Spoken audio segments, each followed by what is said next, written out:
విరిగిన వస్తువులు అను ఒక ప్రత్యేకమైన అంశాన్ని గురించి మనం ధ్యానిస్తున్నాం. మనం ఎక్కడికి వెళ్ళినా విరిగిన హృదయాలు, విరిగిన మనస్సులు, విరిగిన సంబంధాలు, పడిపోయిన కుటుంబాలు, విరిగిన శరీరాలు అసంఖ్యాకములుగా ఎదురవుతూ ఉంటాయి. దేవుని పరిశుద్ధ బైబిల్ గ్రంథములో కూడా విరిగిన వస్తువులు, విరిగిన జీవితాలు ఎన్నో కనిపిస్తూ ఉన్నాయి. ఆదికాండములో విరిగిన సహవాసమును గూర్చి వ్రాయబడి ఉంది. నిర్గమకాండములో విరిగిన రాతి పలకలను గురించి వ్రాయబడి ఉంది. ఈ రెండు విషయాల్ని గురించి మనం ఇదివరకే ధ్యానించాం. పగిలిన రాతి బండను గురించి ధ్యానిద్దాం. పగిలిన రాతి బండ. 40 లక్షల ఇశ్రాయేలీలు ఐగుప్తు నుండి విడుదల పొంది వాగ్దత్త దేశమైన కానానుకు బయలుదేరారు. ఈ ప్రయాణం 40 సంవత్సరాలు చేయవలసి వచ్చింది. ఈ యాత్రలో లక్షలాది జనమునకు త్రాగుటకు నీళ్లు లేక మలమల మాడి చనిపోవలసిన దుర్గతి పట్టింది. ప్రజలు వారి నాయకుడైన మోషేపై సనుగుతూ పెద్ద వివాదము రేపారు. అలాంటి విప్లవ సమయంలో మోషే దేవునికి మొరపెట్టాడు. అప్పుడు దేవుడు ఇశ్రాయేలీయుల పెద్దలలో కొందరిని తీసుకొని ప్రజలకు ముందుగా పొమ్ము, నీవు నదిని కొట్టిన కర్రను చేతపట్టుకొని పొమ్ము. ఇదిగో అక్కడ హోరేబులోని బండ మీద నేను నీకు ఎదురుగా నిలిచెదను. నీవు ఆ బండను కొట్టగా ప్రజలు త్రాగుటకు దానిలో నుండి నీళ్లు బయలుదేరునని మోషేతో సెలవేయగా, మోషే ఇశ్రాయేలీయుల పెద్దల కనుల ఎదుట అట్లు చేశాను అని నిర్గమకాండం 17వ అధ్యాయం 5-6 వచనాలలో వ్రాయబడి ఉంది. మోషే హోరేబులోని బండను తన చేతికర్రతో కొట్టగా ఆ బండ పగిలి అందులో నుండి నీరు ఉబికి పొర్లి ఏరులై ప్రవహించాయి. ఆ బండ యేసుప్రభునకు సాదృశ్యంగా ఉంది.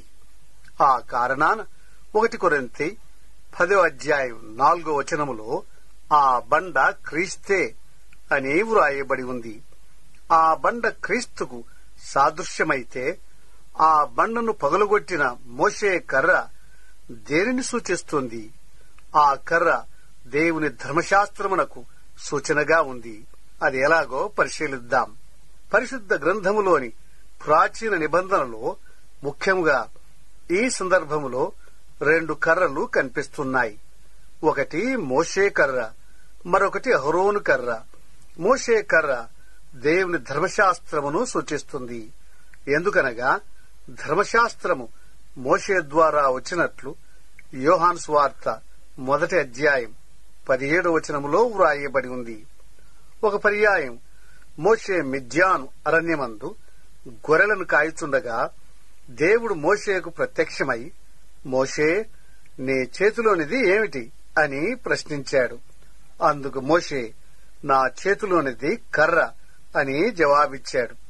అప్పుడు దేవుడు దానిని నేలపై పడవేయమనగా మోషే ఆ ప్రకారమే ఆ కర్రను నేలపై పడవేయగా ఆ కర్ర పాముగా మారిపోయింది. మోషే దాన్ని చూచి భయపడి పారిపోయాడు. అప్పుడు దేవుడు, ఆ సర్పము యొక్క తోక పట్టుకొనుము అని ఆజ్ఞాపించాడు.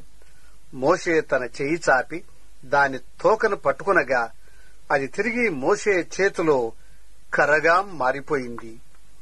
ఈ సంఘటన నిర్గమకాండం 4వ అధ్యాయంలో వ్రాయబడి ఉంది. ఇక్కడ మనకు 2 కనిపిస్తున్నాయి. ఒకటి సర్పము, మరి ఒకటి కర్ర. సర్పము శత్రువును సూచిస్తుంది. చేతిలో ఉన్నంత వరకు ఏదైతే మిత్రుడుగా, చేయూతగా, సహకారిగా, ఆధారంగా, తోడుగా, సహాయార్థంగా ఉన్నదో అదే కర్ర క్రింద పడవేయబడగానే వాడి అయిన కోరలు కలిగి విషము వెళ్లగ్రక్కు ప్రాణాపాయకరమైన పాముగా మారిపోయింది. ఏ విచిత్రమేమిటి! ఏ వింతకర్ర దేనిని సూచిస్తుంది? ఇది తప్పనిసరిగా ధర్మశాస్త్రమును సూచిస్తుంది. నిజముగా ధర్మశాస్త్రమును ఒకడు చేపట్టి దానిని గైకొని దానిని అనుసరించు పర్యంతము అది అతనికి చేతిలోని కర్రవలే, మిత్రుని వలె ఉంటుంది. కాని అదే ధర్మశాస్త్రమును ఆ వ్యక్తి పడవేసి దూరము చేసి దానిని గైకొనక తిరస్కరించినట్లయితే అది ఆ వ్యక్తికి శత్రువుగా, ప్రాణాపాయకరమైన విష సర్పముగా పరిణమిస్తుంది. ఈ సూచిక క్రియ ద్వారా దేవుడు ధర్మశాస్త్ర సత్యమును మోషేకు స్పష్టపరిచాడు. మానవుడు దేవుని ధర్మశాస్త్రమును పడవేసి దేవునికి శత్రువైనాడు. కాని క్రీస్తు ప్రభు ఆ ధర్మశాస్త్రమునే గైకొని మానవునికి దేవునికి మధ్య సమాధానమును సమకూర్చాడు. కాబట్టి మోషే కర్ర ధర్మశాస్త్రమును సూచిస్తుంది. మోషే అరణ్యములోని ఆ బండను తన కర్రతో కుట్టగా ఆ బండలో నుండి నీళ్లు ప్రవహించినట్లు వ్రాయబడి ఉంది. అలాగే దేవుని ధర్మశాస్త్రము అను దండము కల్వరి శిలువలో యేసు ప్రభువును కొట్టగా కొట్టబడిన ఆయన శరీరము నుండి నీళ్లు, రక్తము ప్రవహించాయి. ధర్మశాస్త్రము వలన శిక్ష విధించబడవలసినది పాపులమైన మనకు.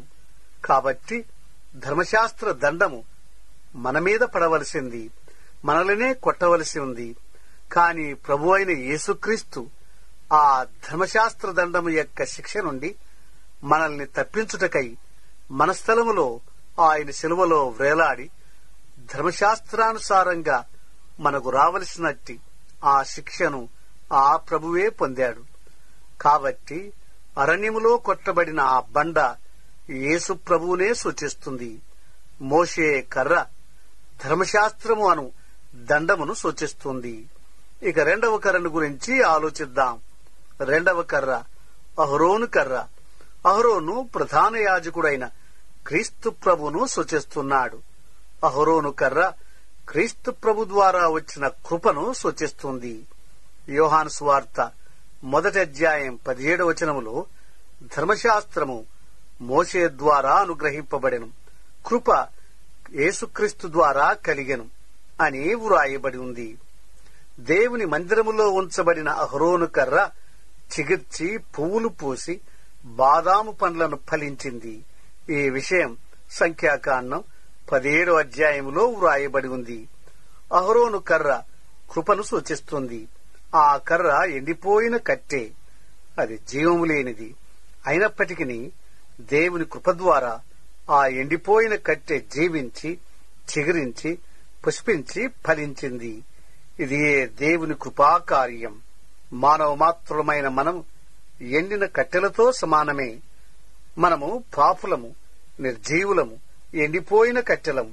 అయినప్పటికీ దేవుడు ఈ కట్టెలలో జీవాన్ని పోసి చిగురించి, పుష్పించి, ఫలించినట్లుగా చేస్తున్నాడు. ఇది దేవుని కృపా ప్రభావం. మోషే అహరోను కర్రల ద్వారా దేవుని ధర్మశాస్త్రము, దేవుని కృప సూచింపబడుతోంది. ధర్మశాస్త్రమనగా సత్యం.